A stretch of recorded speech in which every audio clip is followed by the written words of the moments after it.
Alif, mim, nun. 3 huruf ini pecah menjadi beberapa kata. Yang pertama, alif, mim, nun jadi iman. Iman meyakini, mempercayai sesuatu. Di Jalan Jenderal Sudirman ada razia. Lalu kemudian orang percaya, walaupun dia belum melihat pak polisinya, hanya sekedar percaya dengan ucapan. Percaya itu disebut dengan iman. Beriman, al-imanu birrazia namanya. Iman percaya dengan razia. Setelah itu sampai ke rumah sakit, diperiksa sama dokter.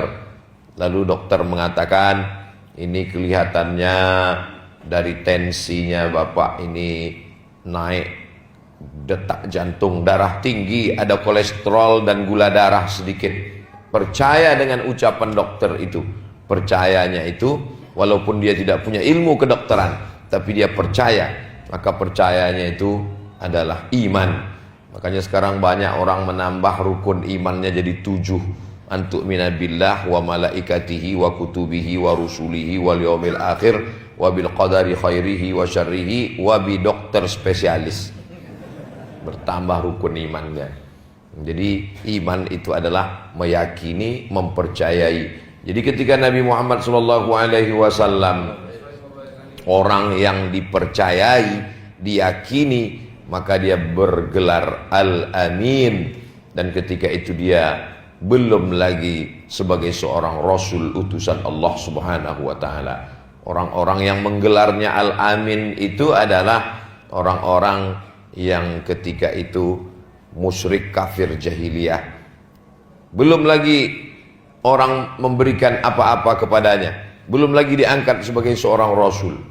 Amanu, yaitu percaya, yakin, antu'mina billah, bahwa Allah itu ada, wa malaikatihi, ada malaikatnya, wa kutubihi, ada kitab-kitab yang diturunkan kepada Nabi yang dan Rasul, antu'mina billahi wa malaikatihi wa kutubihi wal yaumil akhir, bahwa dunia hari nanti akan kiamat. Lalu kemudian puncaknya adalah antu'mina bil qadari, percaya kepada takdir, khairihi wa syarrihi, yang baik maupun yang tidak baik, semuanya datang daripada Allah Subhanahu wa ta'ala.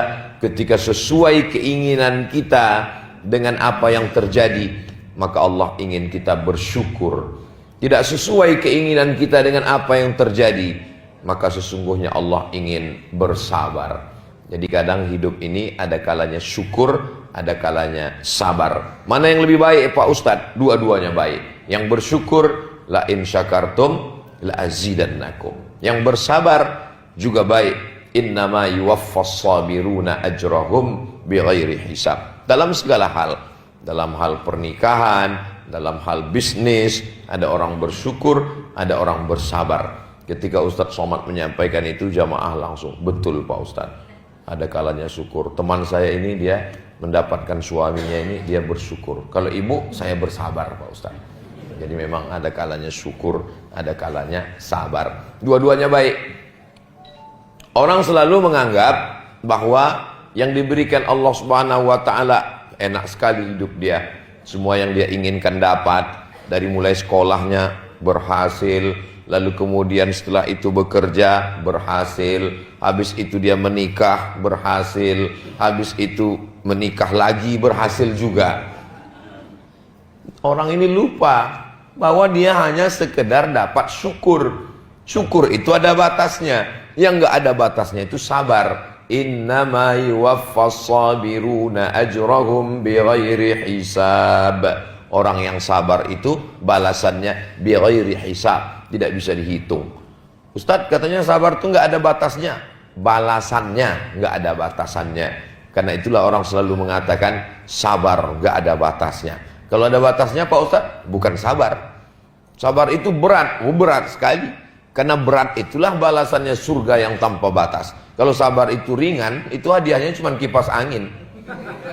Allah Subhanahu wa ta'ala itu memberikan kita dua.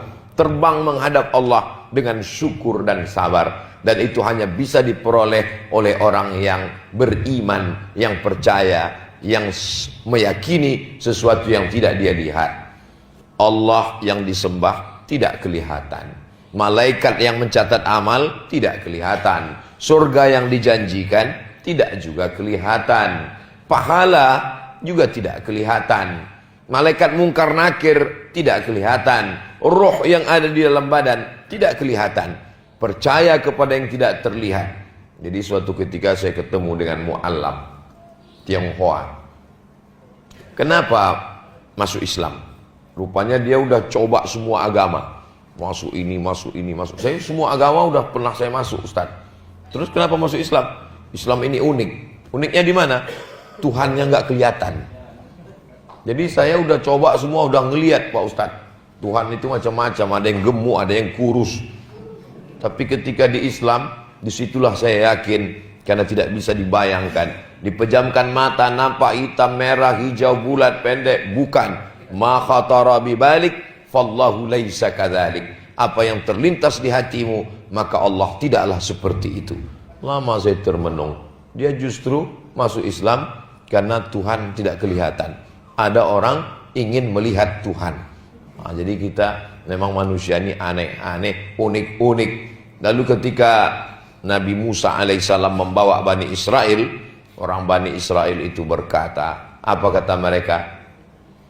Ya Musa, ij'al lana ilahan kama lahum alihah.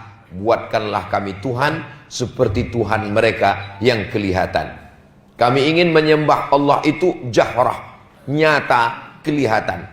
Maka Allah Subhanahu wa taala menampakkan dirinya. Falamma tajalla rabbuhu lil jabali. Ketika Allah menampakkan dirinya, tajalla, bukan zahirnya, lil jabali. Abdullah bin Mas'ud pernah ditanya, sebesar apa cahaya yang diperlihatkan Allah di atas bukit Tursina itu wahai Abdullah bin Abbas?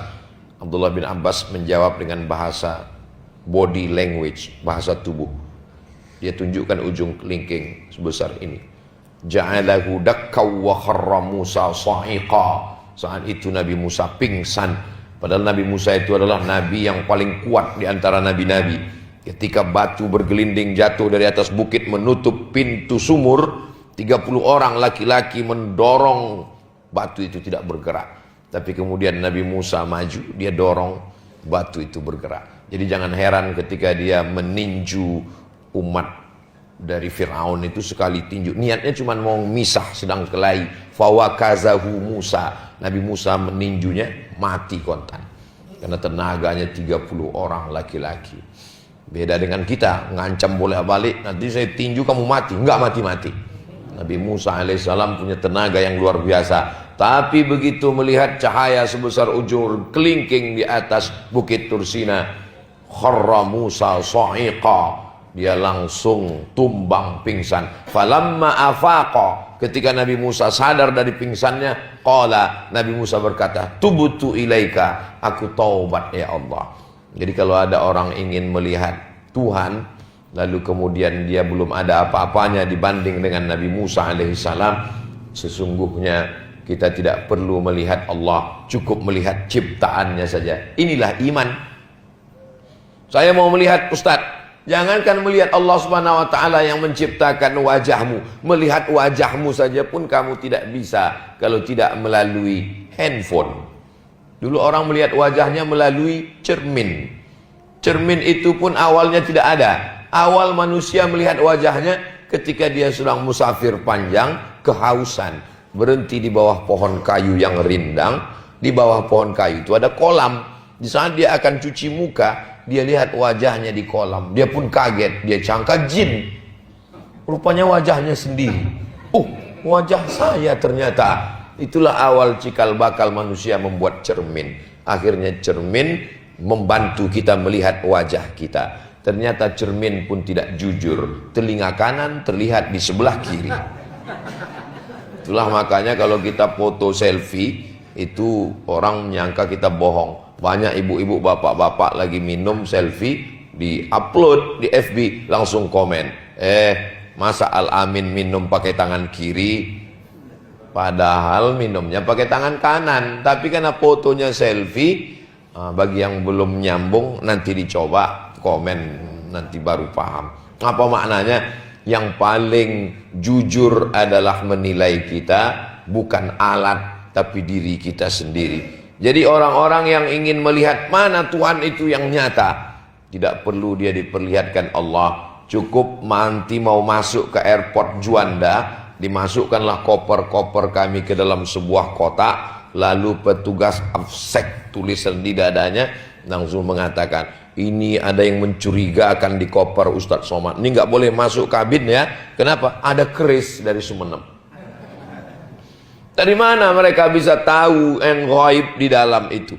Padahal jelas-jelas kopernya terkunci. Ternyata ada cahaya X-ray. Cahaya X-ray tidak bisa dilihat oleh mata. Begitu dibuka itu kotak, mana cahayanya? Enggak ada.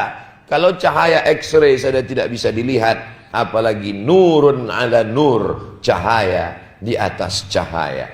Orang-orang bule beli tiket pesawat, sewa hotel dari Amerika, dari Inggris, dari Jerman, dari Belanda, datang ke Bali, berjemur di pantai Kuta. Untuk apa? Untuk mengambil cahaya ultraviolet supaya masuk ke kulit. Mereka itu putih ingin hitam, bayar ingin hitam. Orang kita yang sudah hitam bayar ingin putih. Memang manusia ini aneh-aneh. Tapi begitulah manusia. Kalau tidak unik, tidak manusia namanya. Mana cahaya ultraviolet itu? Tidak kelihatan, tapi dia ada. Dia ada. Bisa cahaya saja tidak bisa dilihat. Cahaya X-ray tidak bisa dilihat. Ini bagi orang-orang yang menantang Allah SWT.